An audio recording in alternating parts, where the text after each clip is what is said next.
Welcome Vero. Terima So kasih. this is Dynamates kita sebutnya, and every Monday we gather here, listen about the company updates and the XCOM updates, but also inviting senior people, inspiring people from all over the industry to share more and give insights to our Dynamates. Welcome. Thank you for having me. So mungkin pertanyaan pertama, sharing sedikit kalian nanya ke Vero. You have been in industry for about 20 years now and come from very different background of industry. Can you share a little bit how you get to where you are today and what decision or what moment kind of makes you decide you want to take on this big challenge of leading Google Indonesia? Oke. Pertama-tama makasih banget saya udah diundang ke Dana. Ini pertama kali ke kantor Dana, ternyata bagus banget ya guys kantornya. Jadi perkenalkan, saya Veronica, saya udah 1,5 tahun, rasanya udah lebih dari itu sih. Leading Google Indonesia as the country director. What that means is I lead the business and also coordinate between the different functions di Google Indonesia. Awal karir saya sebetulnya sebagai marketer. Jadi saya lulus dari ITB tahun 2000, so you can calculate how old I am. Langsung kerja di Procter & Gamble, so P&G as a consumer goods company. My first job was an assistant brand manager untuk hair care. Jadi jualan sampo pada saat itu, herbal essences waktu itu masih baru keluar, Head and Shoulders and so on. Saya sekitar 8 tahun kerja di P&G, sempat kerja di Singapura juga, sempat kerja di Bangkok juga, managing the different business units from a marketing perspective. Salah satu role yang saya rasa sangat definitif untuk bisa akhirnya membawa saya ke dunia tech justru in my maybe 7th year di P&G itu saya sempat jadi media managernya, dan pada saat itu baru dimulai yang namanya digital transformation within marketing. Jadi namanya YouTube waktu itu masih disebut pre-roll, kemudian Facebook baru keluar, targetnya dulu adalah 100.000 follower itu udah pakai syukuran kita gitu. Jadi masih super jadul banget yang namanya digital marketing, tapi I was part of the digital transformation process within P&G, which is one of the biggest advertisers di Indonesia juga gitu. Nah setelah saya di P&G sempat mampir ke oil company juga. Mampir singgah aja sih karena dari Bangkok pengen pulang ke Jakarta. Tapi lalu my first job at Google was actually in marketing again. So I led the marketing team untuk Google Indonesia, membangunnya dari waktu itu mungkin cuma 2 atau 3 orang hingga akhirnya kita grow the team, grow the business as well bareng sama Ola. Waktu itu Ola juga sempat leading YouTube marketing as well. Really focusing on bukan cuma dari sisi consumer marketing, karena selama ini sebelum itu kan pengalaman saya consumer marketing, tapi juga dari sisi B2B marketing yang pada dasarnya adalah jualan iklan ya ke marketer gitu. Jadi customernya adalah diri saya gitu. Sehingga pengalaman saya menjadi media manager menjadi sangat berharga karena saya memahami gimana sih cara berpikir para pemasar ini gitu, and how do we help them transform digitally. But also more importantly, one of the main roles as a marketing head at the time adalah gimana ngembangin ekosistem digital di Indonesia. Jadi mulai dari kita pelatihan UMKM, pelatihan developer, bangkit untuk mahasiswa, banyak banget deh, termasuk juga how do we influence product teams di Mountain View untuk then creating products supaya disesuaikan dengan market Indonesia gitu, mulai dari YouTube offline, YouTube Go pada saat itu udah nggak ada lagi ya sekarang, dari memperjuangkan untuk di launching sampai akhirnya di shutdown, ya gitulah yang namanya product cycle ya, naik turun, dan masih banyak Google Search Assistant and so on and so forth. So that was my marketing career. Nah, of course sebagai marketing hingga saya akhirnya jadi marketing director, leading YouTube APAC Creator Marketing, it exposed me to the whole value chain of Google di negara di Indonesia. And I feel like other than the country managing director at the time, which is Randy, yang punya privilege untuk melihat everything that Google does within the country adalah role saya sebagai marketing director pada saat itu. Pada saat saya umur 40, saya menyadari kayaknya bosen nih jadi marketer gitu. Karena seumur-umur jadi marketer aja gitu. Dan kebetulan saya ketemu dengan Jonathan Sudarta, dia CEO dan foundernya Halodoc. Dan kita ngobrol-ngobrol dan dia menawarkan kesempatan untuk leading a business to become the COO of Halodoc.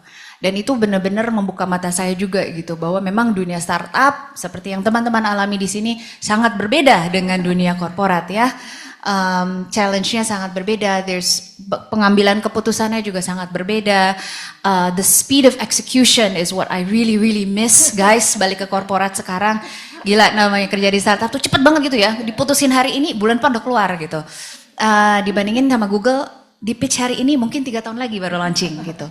So that experience of leading a startup, leading a business beyond marketing, understanding a different ecosystem which is healthcare, itu benar-benar membuka mata saya keluar dari bubble-nya Google. Cuma memang ketika Randy pada saat itu mutusin untuk keluar dan saya ditanya mau nggak, do you want to take up this challenge? It was a little bit agak susah sebenarnya lah gitu karena di satu sisi ya udah enak gitu ya. I think working in a startup gives you that authority and autonomy of making decisions fast and seeing things happen very fast juga. And you have direct control over many things gitu dibandingkan kembali ke Google dengan segala macam tantangannya sebagai corporate gitu. Cuma akhirnya saya pikir ya kapan lagi sih gitu dapat kesempatan, you never get these kinds of opportunities twice. Dan teman saya bilang, Fer kayaknya lo bakal lebih nyesel if you don't take it, if you will regret it more that you don't take it rather than you take it and then you find out you either don't like it or you're not good at it. So I am here taking a shot, taking my chance and seeing whether, still making up my mind, masih suka atau enggak. Yeah, but it's an amazing opportunity karena we're living in such an interesting, I use the word interesting, time right now. Historical time right now, life-defining, age-defining time with AI, with all of the economic, geopolitical challenges as well, and leading it is definitely something that is very challenging, but also character building lah gitu. Nice, thank you so much. Now, I'm sure at Google you've seen a lot of great talent, engineering talent. Just FYI di Dana, we're 60% engineers. And I think with this AI now, everybody is like trying to ramp up, becoming more digital talent ya. And ada juga kan orang Indonesia yang bisa masuk ke Google DeepMind and become a talent there. What do you see when it comes to Indonesian talent? What are the gaps that we have currently from seeing the Google world and the kind of skill set that they have and seeing Halodoc, startup like Dana juga kan. What's the gap there and how can we build more digital talents yang quality supaya bisa bersaing dengan those people in Mountain View and the rest of the world? Mungkin sebelum jawab gapnya, saya jawab kelebihannya dulu gitu. Karena tentu saja tech or engineering talent di Indonesia juga banyak kelebihan. Yang pertama adalah what we call resourcefulness. Karena kita terbiasa dealing dengan situasi pasar, konsumen, stakeholder yang complicated, yang tidak terduga, kadang irasional gitu. Jadi kita terbiasa menghadapi kondisi-kondisi seperti itu. Sehingga kita, when we think about building, we have that complexity always in our mind. Itu satu. Kedua adalah user insight gitu. Especially when it comes to building for global products gitu ya, kayak di Google. Indonesia itu kan salah satu market atau negara dengan user yang paling banyak untuk Google. Jadi ketika kita punya talent yang sangat-sangat paham dengan pasar dan user Indonesia, they are very user centric and they bring that richness of insight, yang that diversity of thinking yang tidak ada di mungkin engineer yang lain gitu. Yang ketiga, yang kadang-kadang kita sebagai orang Indonesia suka underestimate, tapi sebetulnya menjadi salah satu strength kita, yaitu gotong royong. We have a very strong ability to collaborate and work well with others, to work in teams, yang mungkin kita suka bilang itu biasa aja, tapi sebenarnya when you think about it's in the blood. It's in our blood. Kita udah terbiasa banget gitu untuk mencoba mencari jalan keluar bersama-sama gitu. Nah, kalau ditanya, okay, how can we be better? I would highlight two things. I think pertama definitely dari sisi hard technical skillsnya and just getting ahead, especially because namanya teknologi dengan AI ini kayak cepetnya tuh kayak di-accelerate gitu kan. Apa yang kita bicarakan hari ini mungkin 2 minggu lagi atau 2 bulan lagi udah berubah gitu. Jadi how do you keep up with that? Itu kayaknya menjadi tantangan sebetulnya bukan hanya untuk anak engineering tapi everybody, all of us together gitu.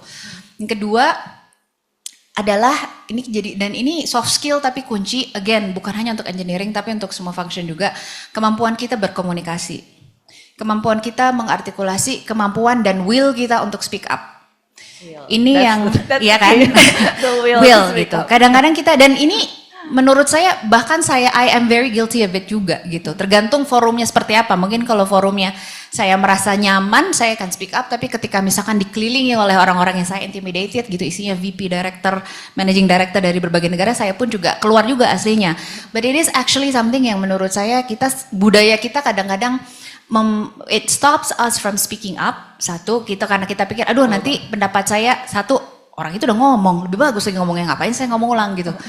Kalau dia bisa, kenapa saya harus gitu? Kadang-kadang.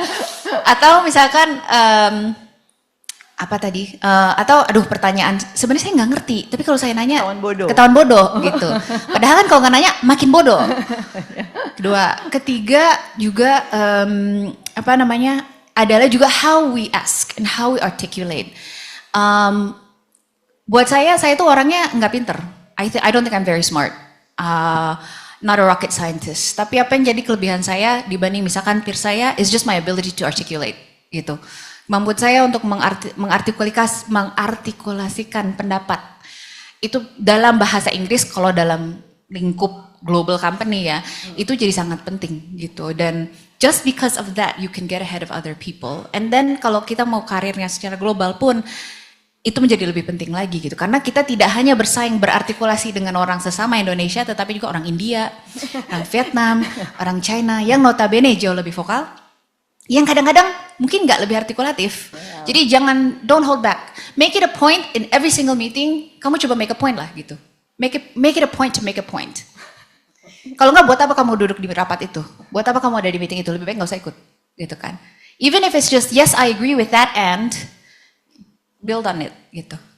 Now talking about AI, Google has been very much leading it. Indonesia is a big adopter. I have the stats here. Indonesia sudah 80% pengguna digital berinteraksi dengan AI setiap hari. Di Gemini juga, I'm sure Indonesian number is one of the biggest. But I think the concern right now is Indonesian is a consumer, not the creator. Like, what should we do, or like why are we just a consumer, not a creator? Like how we can adapt more or utilize AI more to create versus just consume? Itu pertanyaannya kayaknya harus dilemparkan ke kita semua ya. Betul bahwa Indonesia itu sangat terbuka terhadap adopsi AI technology gitu. The numbers say it ourselves. Tapi bahwa kita tidak producing or creating juga tidak sepenuhnya benar ya, karena kalau kita lihat dari the Seize Economy Report that we launched last year, itu kenaikan pendapatan dari aplikasi berbasis AI yang lokal itu juga tinggi, 127% year on year. Nice. So there is growth, it is happening. Again, through the same report, we found ada 45 local AI startup dari Indonesia. But again, to argue though, at the same time, 45 dibandingkan 700 yang ada di Southeast Asia, out of which 500 dari Singapura, 60 dari Malaysia, then that begs the question, right? Kenapa Indonesia hanya 45 gitu? And I think it's a factor of many things. Satu, of course, adalah dari kemampuan dan kapabilitas kita dalam menggunakan AI untuk to build and to create and not just to use. Dan itu sesuatu yang menurut saya kita semua harus, I think it's in our hands juga nggak sih gitu. How many of us have actually used AI bukan hanya untuk menjawab sebuah pertanyaan. So to actually build agentic flows within your work stream. It's in our KPI this year. Fantastic. Everybody have had an AI agent. And it starts from there. Harus dari situ kan. Jadi gimana dari setiap organisasi leadershipnya memang menentukan semua orang punya KPI ini. Supaya tidak hanya menggunakannya hanya untuk bertanya, how do I articulate this better? Atau saya butuh gambar ini. No. Summarize this. Summarize this. How do I reply to my boss's email yang lagi marah-marah supaya agak tampak lebih halus gitu. Ketahuan nih semuanya kayak gini berarti. Digunakan hanya untuk itu. Enggak, tapi how do you think about your own work streams and what are the opportunities to use agents to make the work better, to augment you? Rather than just to answer. Karena memang this year is all about action, right? It's agentic. It's no longer generative. So how do we get on that? And that's the first step. Kedua tentunya tidak bisa dipungkiri memang lebih kompleks ya teknologinya. So there's a difference between kita sebagai pegawai menggunakan AI dengan you want to open up your own venture. Because if you open up your own venture, your own startup, then of course the complexity of the technology, the quality of the data, karena kan AI kan juga bergantung pada datanya yang di-input gitu kan, it's not deterministic in what you code. Jadi itu yang kadang-kadang akses ke quality data kedua. Ketiga juga dari sisi infrastructure and the high infrastructure and technology cost itself, the computing power that's required itu juga nggak bisa dipungkiri memang itu mungkin menjadi sebuah barrier, which is why the access to funding, the access to capital, guys, is really important, which is why the trust in the country and the industry is really important.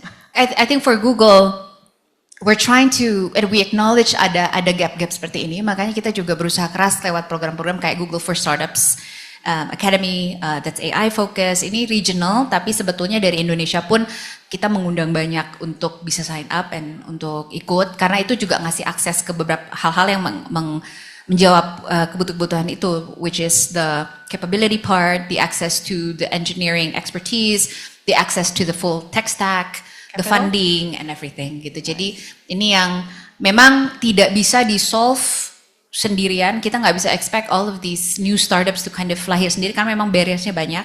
So how do we as an ecosystem help to boost that gitu?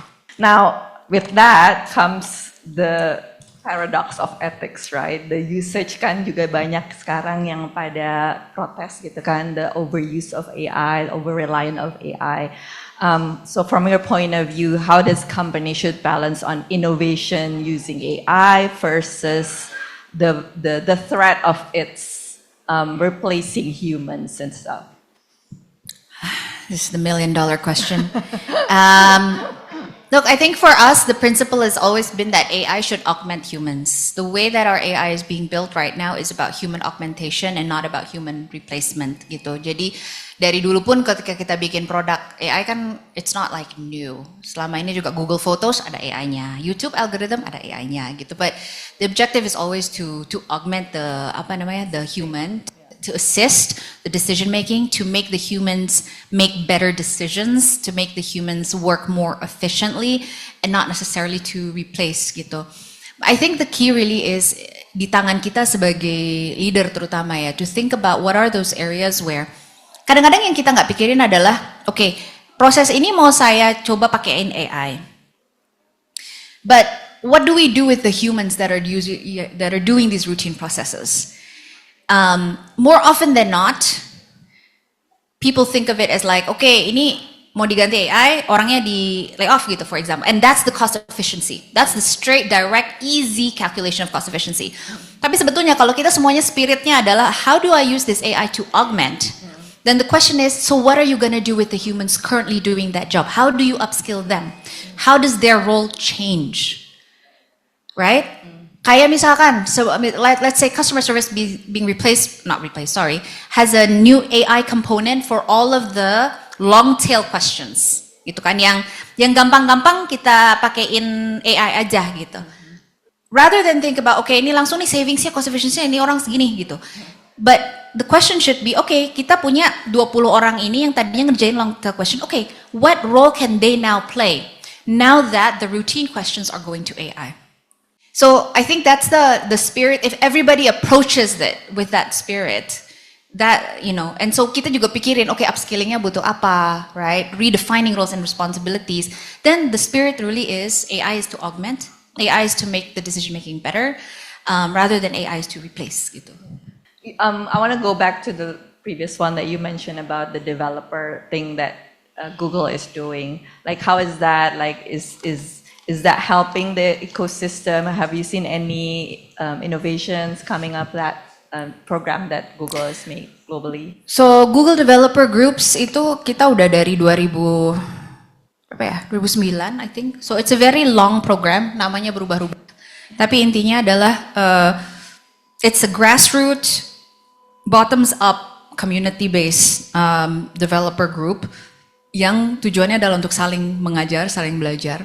Sudah berapa ya? 14.000 kalau nggak salah. Kayaknya ada salah satu Ada nggak yang GDG? jadi GDG volunteer bukan sih? Dynamics. Pak Pian ada kan? Anggi ya? Ya ada beberapa. Mungkin boleh mereka yang cerita gimana impact ya. Tujuannya adalah gimana kita, of course, dengan because it's community based ya kita saling belajar sama-sama gitu kan. And I think it's one of the efforts that we did to make sure that the ecosystem gets access to this upskilling of developers. Salah satu hal yang kita mungkin bukan ubah tapi kita augment adalah access to developer experts. Jadi bukan hanya di dalam komunitas mereka sendiri, tetapi juga mereka dikasih akses ke developer-developer yang udah lebih senior, udah lebih experience, sehingga misalkan there's code reviews and things like that, sehingga mereka juga pelan-pelan mulai bisa upgrade, tidak hanya belajar di antara sesama mereka, tetapi juga belajar dari orang yang sudah lebih experience gitu. Storiesnya banyak lah, tapi I don't have any top of mind. Ini ya di cotekan gue ada dia, Indonesia completed more juara GCP labs than any other country in Southeast Asia. Yes, Wow. thank you for reminding me of that stat. Wow. Yeah. So Indonesia does have the capability. We do. We have the capability. Memang gimana cara kita pastiin deh. I mean, that's one of the efforts on like making sure it's highly skilled developers entering all of our different tech companies gitu.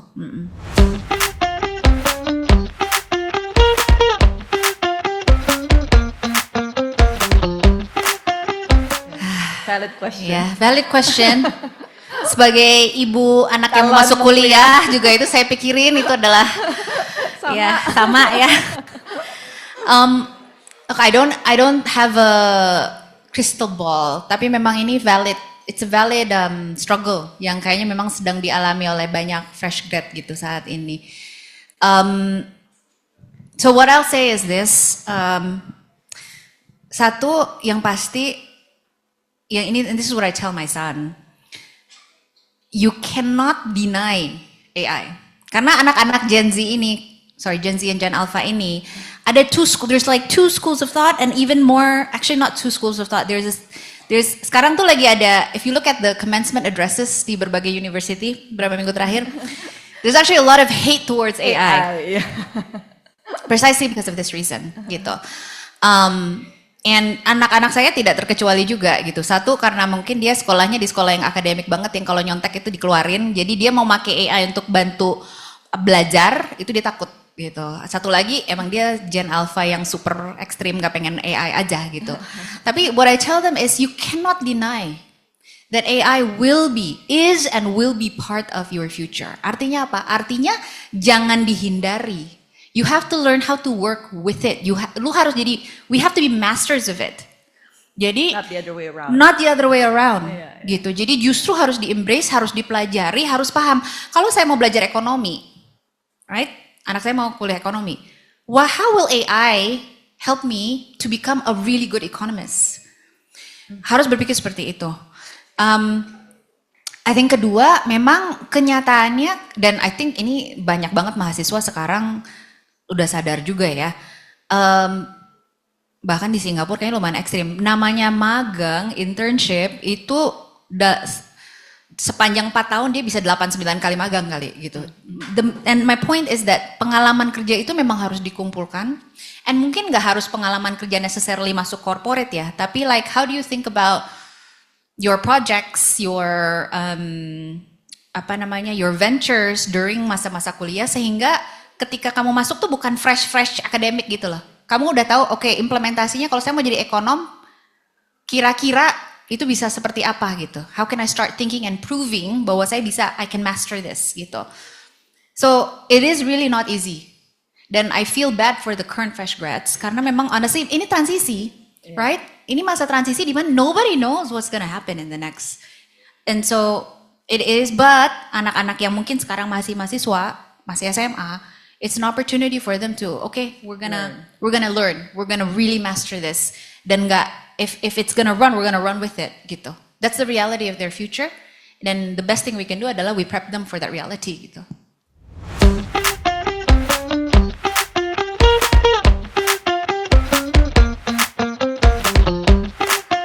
Wow, good question.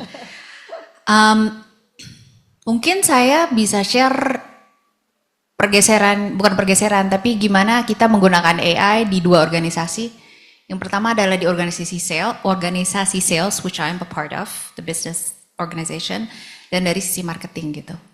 Kalau dari sisi sales, at this point, penggunaan AI itu untuk informing better and more effective sales motions. Jadi kita menggunakan data untuk bisa informing, for example ya, kalau kita misalkan Ola ini klien saya gitu, dengan konsen dia, saya akan minta izin, saya rekam ya meeting kita. Kenapa saya harus rekam meeting itu? Karena satu, the system will then understand, Ola sebagai stakeholder ini keberatannya, sales objectionnya adalah 1, 2, 3 terhadap produk ABC. Kalian agree bahwa ada next step-nya 1, 2, 3 gitu ya. And itu akan menjadi salah satu data kita. Data untuk apa aja? Untuk satu tahu, oke, next step-nya saya harus pitch apa ke Ola. Kedua, itu jadi input untuk produk. Misalkan dia punya keberatan, PMax itu begini. Nanti berbagai macam input tentang PMax diagregat, dikirim ke product team. Jadi mereka punya data untuk pengembangan produknya gitu. Ketiga, itu kasih data tentang quality of the pitch of my team. Jadi tim saya ini oke nggak sih gitu nge-pitch-nya sesuai dengan faedahnya, sesuai dengan guidance-nya atau enggak gitu. Atau dia misalkan dia bagus di discovery, tidak bagus di objection handling misalkan. Jadi itu kan baik semuanya data gitu kan. Dan all of this of course dengan segala macam data pergerakan segala macam itu then helps the leadership untuk bisa dapat an overall view. Pitch deck udah diotomasi sekarang by the way. Wow. So that's the time savings yang tadinya mungkin 1 jam, 2 jam, 3 No berapa jam? Market itu dong. Insights, analyst banyak banget lah yang sudah di-automate gitu. So sehingga sales teamnya itu bisa fokus di the people, the external, personal relationsnya, communicationsnya, and actually like ngegolin gitu kan, tetap butuh manusia untuk ngegolin gitu kan, itu sales. Kalau marketing menarik juga karena sudah ada penggunaan agentic juga di situ. Jadi yang tadinya mungkin kita punya creative agency untuk katakanlah untuk generate new ideas. Tapi karena sekarang juga the speed kita kan juga ngikutin social trends juga kan. Social trends itu kan cepat banget gitu. So what they've done is they've built an agentic AI untuk bisa it's like an art director, creative director, social thing jadi satu gitu. Dikasih brief, dikasih output langsung campaign, content calendar dan ideasnya seperti apa. Sehingga akhirnya ya kita kerjasamanya dengan kayak production, langsung direkturnya, sutradaranya, kayak gitu sih. So there's changes. I wouldn't say it has eliminated any roles within Google at all, to be honest. It has made the work better, faster, deeper, then gives the humans a role to focus on what we do best, which is the human-to-human connection. Gitu.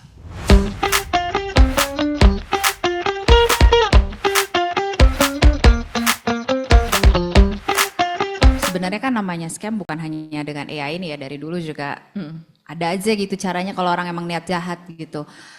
So there's a few things that we do. Mungkin salah satu yang bisa di-highlight specifically on like deepfakes. We have a technology called Synth ID. So basically what I'm trying to say is, as we're building AI, we're including this as kind of a consideration as we build it. Salah satu manifestasinya adalah what we call Synth ID. So Synth ID is a digital watermark, which will be able to tell you foto atau video ini was it AI generated atau enggak. Gitu. I think that's one way of just knowing gitu kan. Memang kunci berikutnya adalah how do you educate people to know, to check. Gitu. Jadi technically or like ideally ketika kita terima misalkan dari WhatsApp gitu atau dari social media a video yang cukup ekstrim misalkan, how do you then go to a Gemini and actually check was this AI generated or not, sehingga synth ID-nya bisa check for you gitu kan. That process has to happen. Masalahnya kan sekarang banyak orang yang belum sadar, belum aware gitu. And this is where I think as an ecosystem, how do we educate? It becomes even more important gitu. Karena banyak yang ya udah terima aja, telan aja nganggap itu betul, padahal actually it's not gitu. Stop and check. Yes. Campaign kita. Campaign kita dulu ya. Ya, masih butuh sih sekarang. Oke, thank you Mbak. Thank you.